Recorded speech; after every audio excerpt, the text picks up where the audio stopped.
나는 부활이요 생명이니 나를 믿는 자는 죽어도 살겠고 무릇 살아서 나를 믿는 자는 영원히 죽지 아니하리라. 이것을 네가 믿느냐? 여러분, 복음이 무엇입니까? 예수님의 십자가와 부활입니다. 창세전에 하나님께서 우리의 구원을 위해 마련하신 감춰진 비밀이었던 것을 구약의 여러 시대에 걸쳐 선지자들을 통해 성경에 예언하신 것입니다.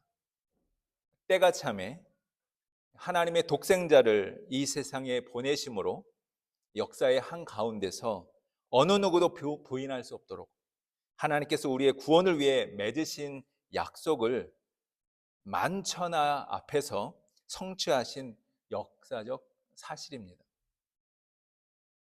이것이 복음과 기독교 신앙의 핵심이고 그 중심에 예수님의 십자가와 부활이 있습니다. 그리스도의 십자가를 믿는다는 것은 어떤 의미입니까? 내가 하나님께 반역한 죄인이라고 하는 것을 인정하는 것입니다. 예수님께서 십자가에서 흘리신 피 외에는 나의 모든 죄에 대한 하나님의 진노를 피할 길이 없음을 알기에 오직 예수님의 십자가 공로만 믿고 의지하여 죄 용서함을 받아 하나님과 화목하게 되는 것을 의미합니다. 그래서 십자가는 구원의 초석이 됩니다. 여러분, 부활이 무엇입니까? 만일 부활이 없다면 우리의 믿음은 헛된 것이 됩니다. 여전히 우리는 죄 가운데 있게 됩니다. 예수를 믿는 우리는 세상에서 가장 불쌍한 사람이 됩니다. 이보다 불행한 일이 세상에 더 어디 있겠습니까? 그런데 의로우신 예수님께서 부활하셨습니다. 우리를 위해 자신을 화목제물로 드린 제사가 하나님께 받아들여졌다는 증거입니다. 죄와 사망의 권세가 왕노릇했던 옛 시대는 끝났다라고 하는 증거입니다. 예수님으로 말미암아 하나님께서 은혜로 통치하시는 새 시대가 시작되었다라고 하는 증거입니다. 죄로 인해 하나님과 떨어졌던 우리가 예수님의 부활로 인해 영원한 생명으로 연합하게 된 그러한 일들이 바로 부활을 통하여 이루어진 것입니다. 이제는 예수님이 내 안에 성령으로 살아계셔서 하나님께서 나의 왕 그리고 나의 주님이 되시고 우리는 하나님의 백성, 하나님의 자녀가 되어 하나님을 아버지라 부를 수 있게 됩니다. 이 모든 복된 일들이 부활을 믿는 우리에게 일어난 사건들입니다. 그래서 바울 사도는 이렇게 고백합니다. 내가 복음을 부끄러워하지 아니하노니 이 복음은 모든 믿는 자들에게 구원을 주시는 하나님의 능력이 됩니다. 첫째는 유대인에게요, 또한 헬라인에게로다. 차별이 없다라고 하는 의미입니다. 여러분은 예수님의 십자가와 부활을 믿는 사람입니까? 한번 마음속 깊이 스스로 질문해 보시기 바랍니다. 진정 예수님의 십자가와 부활을 믿음으로 하나님의 자녀가 되었습니까? 하나님의 자녀에게 약속된 하늘에 속한 신령한 복이 무엇인지 깨닫습니까? 그리고 그것을 삶에서 누리고 있습니까? 성령 하나님께서 역사하셔서 아브라함에게 약속하신 복된 은혜를 받고서 예수님을 닮은 거룩한 백성으로 이 세상에서 예수 그리스도의 복음을 사랑과 섬김으로 전하는 그러한 우리 레딩 한인교회 모든 성도들의 삶이 선교적 삶으로 이루어지기를 주님의 이름으로 축복합니다. 여러분, 오늘 본문은 여호와 하나님이 아담과 그의 아내를 위하여 가죽옷을 지어 입히니라 라고 시작합니다. 갑자기 웬 가죽옷? 이런 생각이 들겠지만 범죄한 아담과 하와의 눈이 밝아져서 그만 자기들이 벗은 것을 보게 되었고 부끄럽게 여겨 했던 첫 행동이 바로 수치심을 가리기 위해 무화과 나무 잎을 엮어 치마로 삼은 일입니다. 여러분, 이 장면은 매우 중요합니다. 죄를 지은 인간이 가장 먼저 하는 일은 언제나 비슷하죠. 스스로 수치를 덮으려고 합니다. 여러분의 모습을 살펴보시고 혹시 여러분의 자녀들의 모습을 살펴보십시오. 뭔가 잘못했을 때 그것을 가리려고 합니다. 스스로 괜찮은 척합니다. 아무렇지 않은 척합니다. 그리고 변명내며 정당화하기까지 합니다. 그런데 보십시오. 무화과 나무 잎이 얼마나 오래 가겠습니까? 잠시 가릴 수 있지만 근본 문제는 해결하지 못합니다. 보이는 수치는 여전히 남아 있습니다. 죄책감은 양심을 괴롭힙니다. 하나님에 대한 두려움은 사라지지 않았습니다. 그래서 어떻게 합니까? 그들은 동산나무 사이에 숨습니다. 그런데 여호와 하나님은 아담을 찾으셨습니다. 그들이 하나님을 신뢰하지 않고 불순종한 죄를 낱낱이 밝히십니다. 그리고 하나님께서 여자의 후손이 사탄의 머리를 상하게 할 것을 예고하심으로 그들에게 구원의 약속을 주셨습니다. 이것을 원시복음이다라고 말합니다. 그들이 에덴 동산에서 쫓겨나기 전에 하나님은 아담과 그의 아내를 위하여 가죽옷을 지어 입히십니다. 여기서 복음이 시작됩니다. 인간은 범죄하였는데 하나님은 구원을 약속하셨습니다. 사람이 덮을 수 없는 죄를 하나님께서 친히 지으신 가죽옷으로 덮으셨습니다. 이 가죽옷은 단순한 옷 한 벌이 아니죠. 이것은 하나님께서 베푸실 구원의 예표이고 은혜의 증거입니다. 죄인에게 필요한 것이 무엇입니까? 스스로를 개선하는 것입니까? 아닙니다. 하나님 앞으로 나오는 것입니다. 여러분의 자녀들이 잘못했을 때 그것을 스스로 해결하는 것입니까? 아닙니다.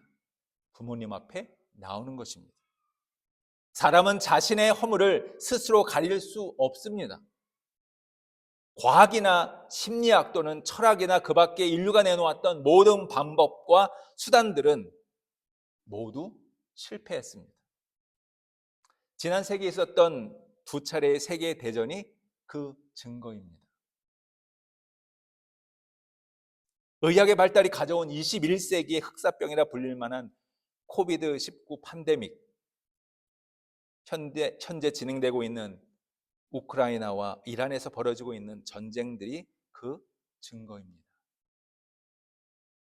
핵폭탄으로 시작될지 모르는 3차 세계대전을 걱정하는 소리가 들립니다. 그래서 지하에 대피소를 만듭니다. 미리 식량과 물품을 준비하는 그런 사람들이 늘어난다고 합니다. 이것이 인류 역사상 고도로 발달한 과학과 기술을 자랑하는 현재 인류의 참 모습입니다. 여러분, 오늘 우리의 문제가 무엇입니까? 스스로 무화과 나무 잎을 엮어 치마를 삼는 것입니다.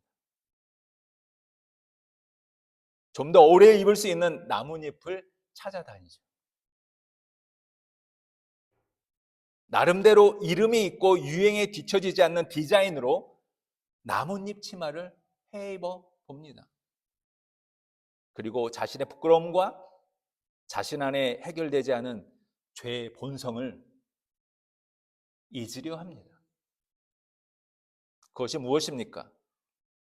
인류가 고안해낸 도덕 철학, 윤리, 선행, 그리고 종교입니다. 지나간 역사는 이 모든 인간의 노력이 근본적인 죄의 문제를 해결하지 못했음을 반증하고 있습니다. 그렇게 인류 역사는 4,000년을 넘어 지금까지 살고 있는 것이죠. 그런데 여호와 하나님께서 아담과 그의 아내를 위하여 가죽옷을 지어 입히셨습니다. 하나님이 친히 만드신 옷으로 그들의 수치를 가려 주셨습니다.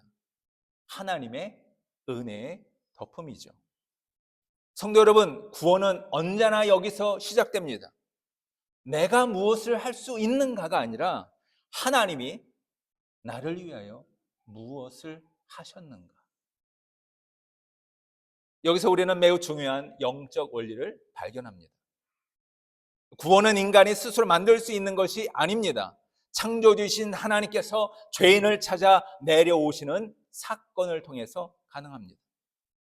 영원하신 하나님의 독생자께서 근본 하나님의 본체시나 하나님과 동등됨을 취할 것으로 여기지 아니하시고 오히려 자기를 비워 종의 형체를 가져 사람들과 같이 되어 사람의 모양으로 나타나셔서 자기를 낮추시고 죽기까지 복종하셔서 십자가의 죽으심으로 우리의 믿음의 주가 되어주시고, 그리고 그의 이름을 믿는 자들을 구원하시고 그것을 완성하신 것, 그것 외에는 우리에게 구원의 다른 길은 없습니다. 다른 이로서는 구원을 얻을 수 없나니 천하 인간의 구원을 얻을 만한 다른 이름을 우리에게 주신 일이 없음이라 라고 사도행전은 이것을 증언합니다. 여러분, 창세기 3장의 모습은 인류가 어떻게 죄를 범하여 타락하게 되었는지에 대한 기록이 있습니다. 그래서 이어서 창세기 4장에는 하나님께 드리는 제사, 즉 예배에 관한 기사가 기록되어 있습니다. 에덴 동산에서 추방된 인간은 더 이상 하나님과 직접 교제할 수 없게 되었습니다. 그런데 자비로우신 하나님은 죄인이 하나님께 나갈 수 있는 길로 제사라는 것을 제시하신 것이죠. 이는 죄인이 거룩한 하나님을 만날 수 있게 하는 은혜의 통로입니다. 세월이 흘러 아담과 하와에게 두 아들이 태어납니다. 맏아들의 이름은 어둠, 소유라고 하는 뜻을 가진 가인입니다. 둘째는 숨, 허무라는 뜻으로 아벨이라 이름하였습니다.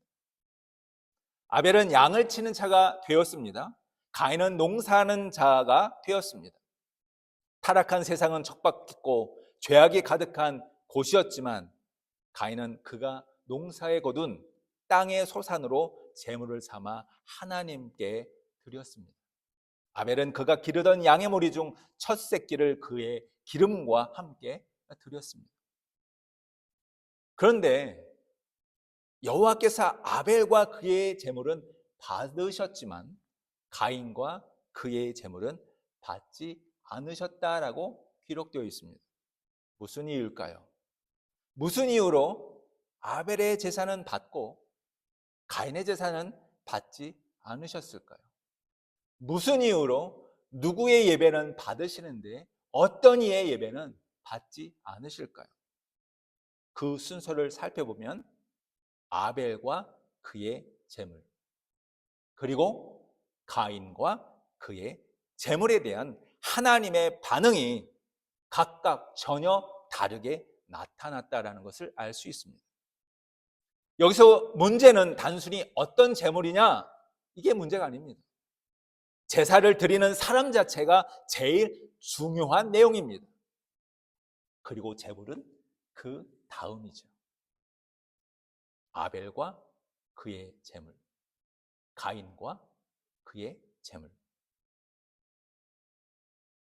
성경은 아벨의 제사와 가인의 제사에 대한 하나님의 기준이 무엇인지를 히브리서 11장 4절에서 분명하고 선명하게 말씀합니다. 믿음으로 아벨은 가인보다 더 나은 제사를 하나님께 드림으로 의로운 자라 하시는 증거를 얻었으니 그 예물에 대하여 증거하심이라. 저가 죽었으나 그 믿음으로써 오히려 말하느니라. 하나님께서 기뻐 받으신 아벨이 드린 제사의 핵심이 무엇입니까?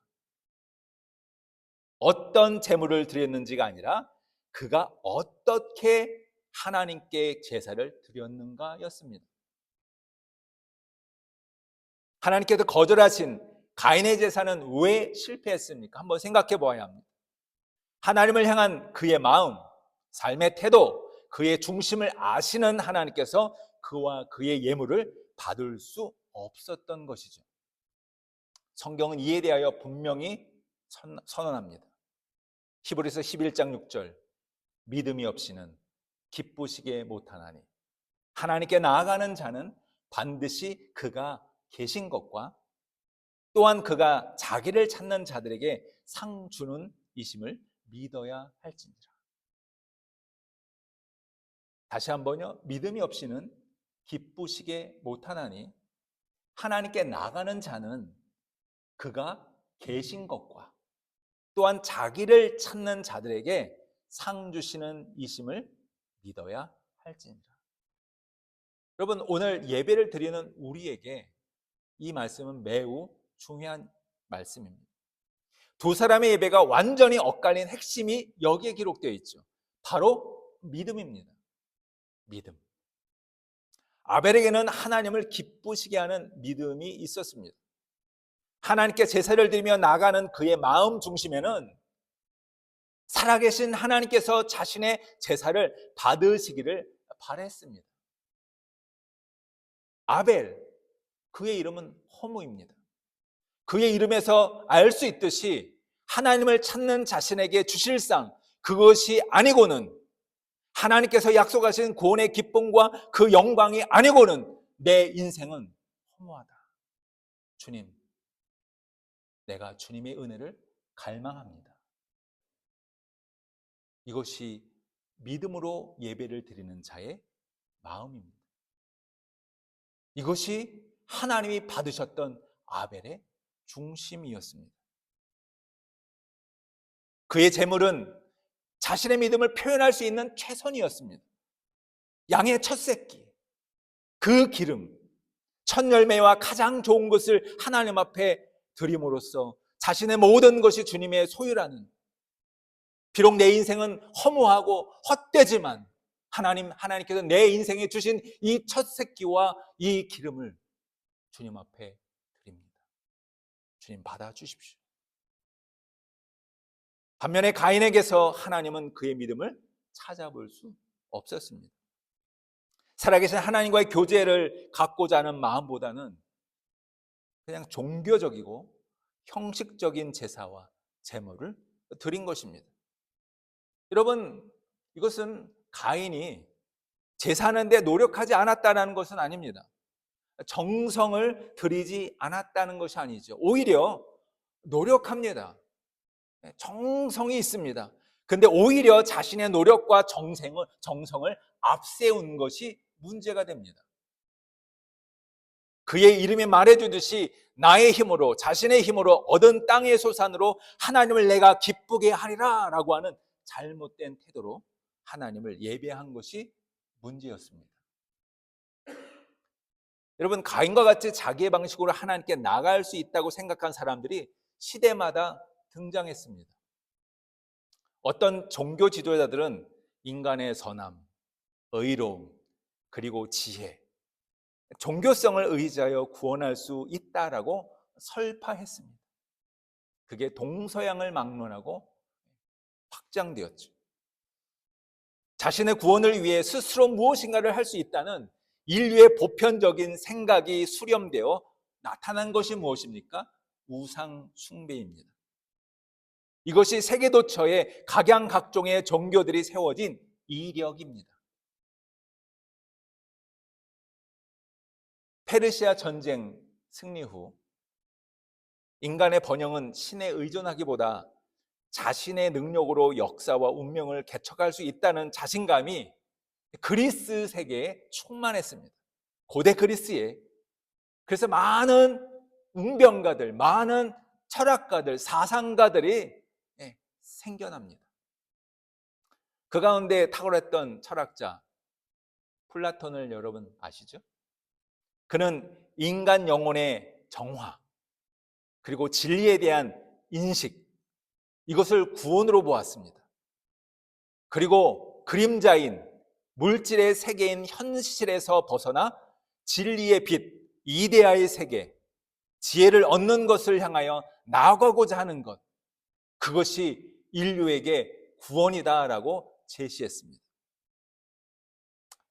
여러분, 시대마다 이 기독교 신앙은 이와 같은 고대 사상들의 영향을 받아 비성경적인 가르침을 주는 신비주의 또는 영지주의, 심지어는 율법은 필요 없다라고 하는 율법 폐기론자들, 이런 수많은 신앙의 도전을 내외적으로 받아왔습니다. 여러분, 중세 암흑 시대의 수도사였던 마틴 루터 아시죠? 그는 구원의 은혜를 얻기 위하여, 사죄의 확신을 얻기 위하여 바티칸에서 무릎으로 예수님이 걸으셨다고 하는 그 계단을 무릎으로 걸었습니다. 근데도 평안이 없었습니다. 행함으로 구원을 얻을 수 있는 것이 아니죠. 근데 번쩍이듯 로마서 1장 17절의 이 말씀, 오직 의인은 믿음으로 말미암아 살리라 라고 하는 그 말씀이 그의 영혼에 비춰지기 시작했습니다. 이것을 통해 시작된 종교개혁을 통해서 구원이 인간의 노력이 아닌 오직 믿음으로 주어지는 하나님의 은혜의 선물이다라고 하는 것을 알게 되었습니다. 복음의 진리 위에 기독교 신앙이 바르게 정립되는 전기를 맞이하게 되었습니다. 그래서 오늘 우리가 믿는 개혁교회의 신앙과 신학이 된 것이에요. 아니었다면 아직도 우리는 고행을 하며 선행을 하며 우리의 힘과 노력과 정성과 우리의 행위로 우리 자신의 구원을 이루기 위하여 애는 쓰고 있지만 진정 하나님께서 주시는 그 평안을 누리지 못하고 살게 되는 것입니다. 여러분, 이것이 얼마나 큰 은혜이고 감사한 일입니까? 여러분, 정말 그렇습니까? 제가 가정에서 자녀를 양육하며 어려울 때가 있어요. 5명의 자녀를 키우다 보면 사건, 사고가 많이 있죠. 근데 아빠가 가장 원하는 게 뭘까요? 부모가 가장 원하는 게 뭘까요? 자녀들도 가장 원하는 게 뭘까요? 관계의 회복입니다. 저는 오늘 아침에 제 아내로부터 미안해요 여보 라는 말을 들었어요. 그 전까지 화가 났어요. 그거를 제가 받아들였습니다. 괜찮아, 이해해. 화해가 됐습니다. 이전까지 이 마음을 어떻게 설교하나, 이 마음을 어떻게 예배를 인도하나, 좀 마음이 안 좋았는데 용서를 구하니까, 그리고 그 용서를 받고 용서를 해주니까 화목해 되어지고 평강이 있고 감사가 있고 다시 사랑하는 마음이 충만한 거예요. 여러분, 우리의 신앙은 그냥 머릿속에 있는 것이 아닙니다. 아주 구체적이에요. 우리의 신앙은 여러분의 가정을 축복합니다. 우리의 그 가정은 하나님의 은혜와 평강으로만이 참된 은혜를 누릴 수 있어요. 오늘 이 예배를 통하여 내가 하나님 앞에 나의 이 모습을 고하고 이제 내가 아닌 오늘 우리가 갖고 있는 이 신앙의 고백을 통하여 하나님께서 주신 의 은혜를 누리는 그러한 삶이 실제적으로 우리의 삶에 이루어지도록 주님 앞에 다시 한번 은혜를 구하는 시간이 이 예배의 시간이 되어야 돼요. 하나님이 왜 제사를 허락하셨다고요? 창세기 4장에 에덴 동산에서 그들을 내쫓았으면 그만이지. 왜요? 여러분 자녀를 한번 내쫓아 보십시오. 잠이 옵니까?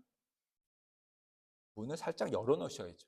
내쫓았어도 문 잠궈버리고 키 던져버리면 그건 아니죠. 하나님은 우리의 죄 때문에 우리를 내쫓았지만 우리가 다시 주님 품으로 올 수 있도록 은혜의 통로를 만들어 놓은 거예요. 그게 예배입니다. 그 예배를 멸시하는 자는 하나님이 용서할 수가 없는, 그 열어놓은 그 문을 만지는 순간 안 잠그셨네. 밤중에라도 들어가서 침대에 살짝 누워야 되잖아요. 그리고 아침에 일어나면 엄마 죄송해요. 아빠 죄송해요. 내가 미안했어. 내가 널 너무했지? 않는 거예요. 그런 화목이, 하나님과의 화목이 이 예배를 통해서 이루어지는 거예요. 여러분, 우리가 사용하고 있는 언어로, 우리가 알아들 수 있는 이 언어로 하나님을 예배할 수 있다는 거 얼마나 감사한 일입니까? 예전에는요, 똑똑한 사람들의 언어로만 썼어요. 라틴어로 했어요. 성경도. 그래서 존 위클리프가 영어로 번역하고 영어로 설교하기 시작했어요. 그들은 존 후스가 체코말로 성경을 번역하고 체코말로 설교하기 시작했어요. 그리고 그것 때문에 화형당했습니다. 그리고 100년 후에 마틴 루터가 자신이 그 깨달은 그 말씀을 독일어로 설교하고 번역하여 온 세상 가운데 일반인들도 하나님의 말씀을 읽고 하나님을 예배할 수 있는 그런 일이 생겼습니다. 그 길을 하나님 우리에게 열어주셨는데 얼마나 감사한 일입니까? 오늘 우리가 예배의 내용이 이해가 됩니다. 왜 그런 은혜를 주셨어요? 하나님이 내가 너희와 영적으로 교제하고 싶다. 교제하고 싶다. 여러분, 특히 개혁교회 예배에서 설교가 예배의 중심이 되는 것, 그것은 성도들이 하나님의 은혜의 말씀을 직접 듣는, 여러분, 은혜입니다. 하나님의 말씀이 들리지 않았을 때는 언제나 암흑의 시대였어요. 중세 천년이 왜 암흑의 시대입니까? 하나님의 교회가, 백성들이 하나님의 말씀을 알아듣는 언어로 설교를 들은 적이 없는 거예요. 하나님의 은혜의 말씀을 들을 때 우리 안에 계신 성령님께서 조명하여 주십니다. 우리의 영혼을 비추십니다. 우리의 마음을 비춰주십니다. 그러므로 말미암아 이제는 그 말씀을 내 삶에 적용할 수 있게 됩니다. 이것이 종교개혁에서 말하는 오직 성경이에요. 사람의 행위나 노력이 아닌 하나님이 주시는 은혜를 믿음으로 받아들인 예배가 가능하게 되었습니다. 오직 믿음으로, 오직 은혜의 예배.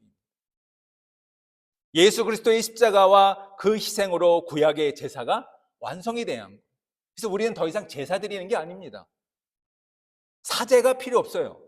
이미 예수 그리스도께서 제사를 완성하셨고 예수 그리스도께서 영원한 대제사장이 되셔서 하늘 보좌 우편에 앉아 계셔서 우리를 위하여 간구하시는 그 직을 하는 거예요.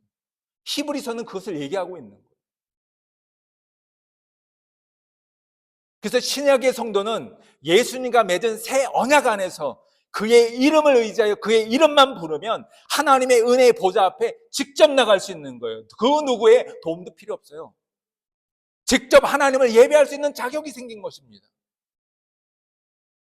예배당 안에서의 예배가 여기서 끝나지 않고 삶의 현장에서 하나님께 영광을 돌리는 삶의 예배로, 그리고 예수님의 복음이 땅끝까지 전하여 지도록 우리가 그 복음을 끌어안고 선교적 부르심에 순종하는 예배로 확장되었다라는 거예요. 이게 만인 제사장직이고 우리가 선교적 삶을 할 수 있는 근거입니다. 성만찬이 무엇입니까? 다음 주에 있죠. 하나님의 임재를 믿음으로 경험하는 것입니다. 온 회중이 전체 그리스도의 몸인 빵과 피인 잔을 함께 나누며 신앙 공동체로서 그리스도와 연합하는 것입니다. 연합. 하나가 되는 거예요. 여러분, 이런 신이 어디 있습니까? 창조주와 피조물. 근데 그리스도께서 우리와 연합하는 거예요. 주님께서 재림하시는 그날까지 이 땅에서도 하나님 나라의 은혜를 누릴 수 있는 그 은혜가 성만찬을 통해서 있는 거예요. 여러분, 다음 주에 여러분 자녀들과 올 때 이 성만찬이 얼마나 귀한 것인지, 그리고 이 성찬에 대한 설교가 녹화되어 있어요. 한 번 더 들어보세요. 그리고 성만찬에 그런 은혜를 누리시길 바래요. 우리가 살고 우리의 자녀가 사는 것은 예수 그리스도의 생명뿐입니다. 아벨이 믿음으로 하나님께 드린 제사를 예수 그리스도께서 십자가로 완성하셨어요.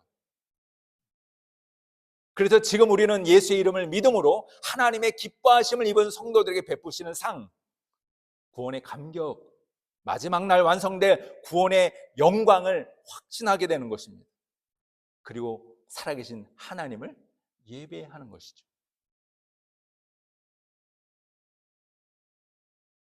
그런데 안타깝게도 가인은 그것에 대한 불만을 품습니다. 여호와 하나님께서 가인과 그의 제물을 받지 않자 이에 대한 불만으로 그는 몹시 분하여 얼굴색이 변합니다. 여러분, 얼마나 분하면 얼굴색이 변합니까? 이에 대해 여호와께서 말씀하시죠. 네가 분하여 하면 어찌미냐? 안색이 변함은 어찌 됨이냐? 네가 선을 행하면 어찌 낯을 들지 못하겠느냐?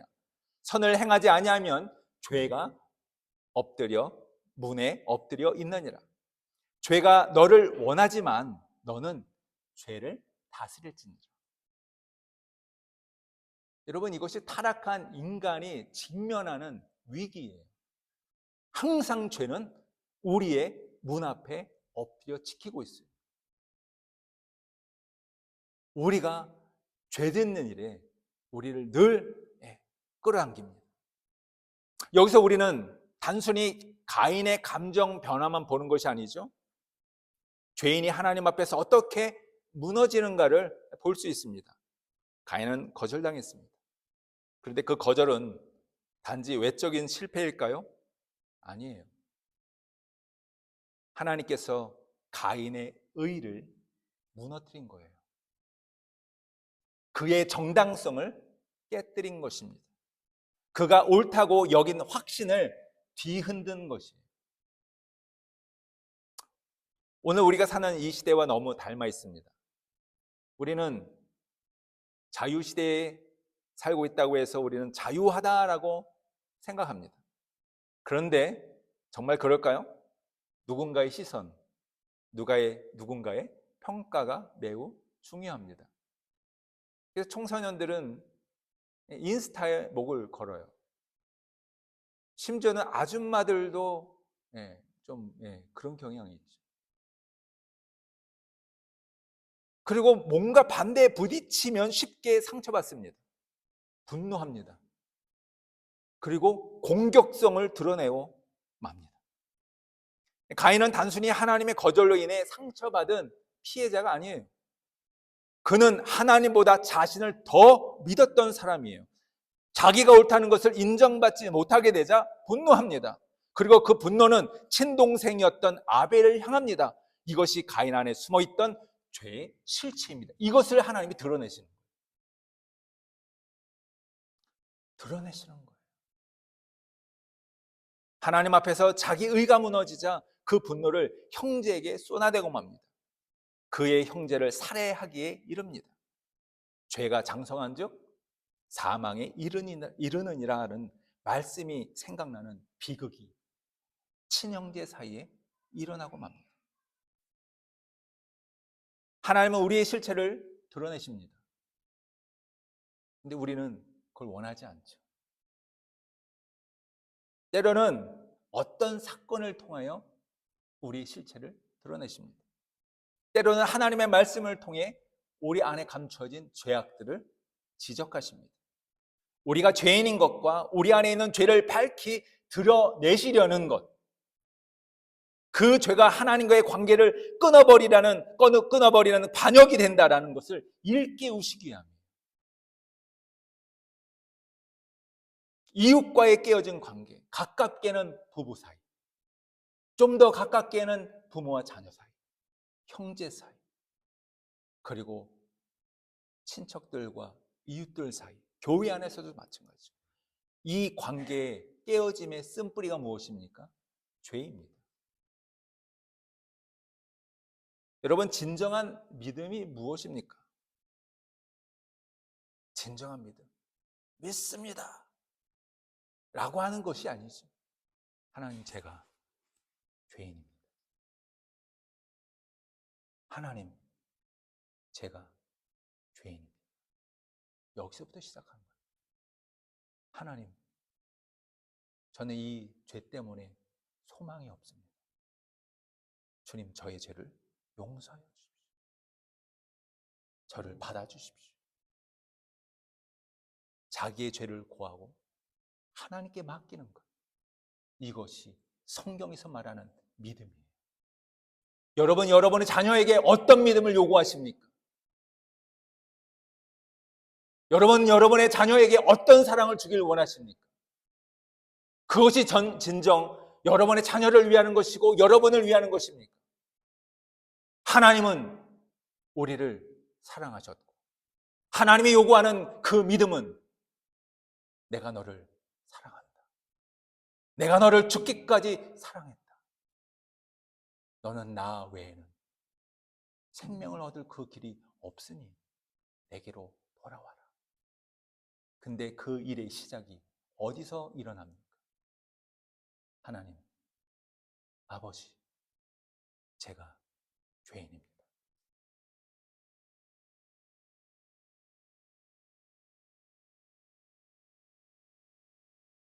여러분, 예배는 그냥 드려지는 종교의식이 아닙니다.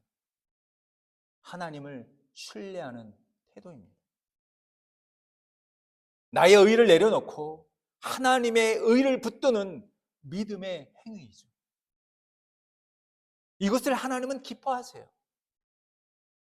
이런 예배를 드릴 때 하나님은 우리를 의롭다 하십니다.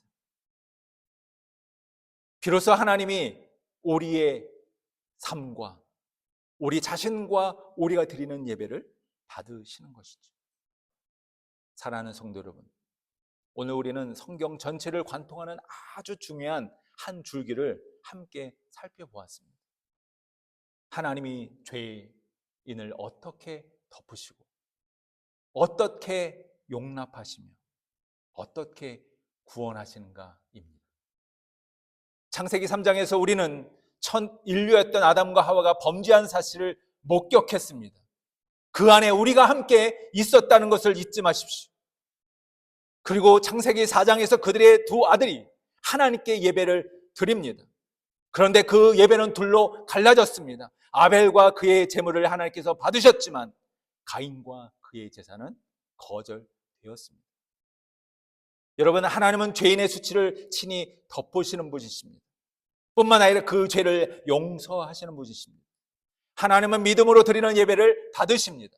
그리고 이 모든 것 위에 그리스도의 십자가를 세우셨고 그리스도의 부활이 그것을 완성했다라고 선언하십니다. 하나님은 우리의 의를 꺾으시기 위하여 우리의 실체를 드러내십니다. 하나님은 공의의 하나님이십니다. 죄를 미워하시고 죄인을 긍휼히 여기시는 분이십니다. 만일 우리가 우리 죄를 인정하고 자백하면 미쁘시고 의로우신 주님께서 예수 그리스도의 십자가의 보혈로 우리의 죄를 용서하시고 모든 불의에서 우리를 깨끗하게 하실 것이다 라고 성경은 증언하고 있습니다. 여러분, 이것이 오늘 우리가 믿고 의지해야 하는 것입니다. 내가 주인이 되어 걷던 나의 의의 길에서 하나님께서 예비하시고 그리스도를 통하여 성취하신 의의 길을 이제는 보혜사이신 성령님과 함께 걷고자 하는 것, 그것이 믿음의 삶이고 은혜의 삶입니다. 이것이 믿음으로 하나님을 예배하는 길입니다. 여러분, 이 두 길 사이에서 믿음을 선택하십시오. 믿음이 무엇이라 했습니까? 하나님, 저는 죄인입니다. 하나님, 제 죄가 용서함 받고 구원받기 위하여 예수 그리스도의 십자가 외에는 나에게 어떤 소망도 없습니다. 이제 내가 나의 의를 포기하고 나의 노력과 나의 생각과 나의 행위에 의지하지 않고 나의 의를 의지하지 않고 하나님이 예비하신 하나님의 의, 그것을 내가 믿고 살아가는 그런 사람이 되기를 원합니다. 여러분, 자기 의를 내려놓고 예수 그리스도를 믿음으로 하나님께서 의롭다 여기시는 길을 걷고자 은혜를 구하는 그러한 모든 성도들 되기를 주님의 이름으로 축복합니다. 함께 기도하겠습니다. 거룩하시고 하늘에 계신 우리의 아버지이신 하나님, 우리의 죄와 수치를 당신의 독생자 예수 그리스도의 십자가의 은혜로 덮어주심을 감사드립니다. 하나님의 구하시는 제사는 상한 심령이라 하신 말씀에 의지하여 가인의 길을 걸었던 이전의 삶을 용서하여 주옵소서. 이제부터 믿음으로 하나님을 기쁘시게 하는 의의 길, 예수 그리스도를 믿음으로 성령 안에서 하나님의 뜻을 순종하는 참된 예배자의 삶을 살게 하여 주옵소서. 예수님의 이름으로 기도드립니다. 아멘.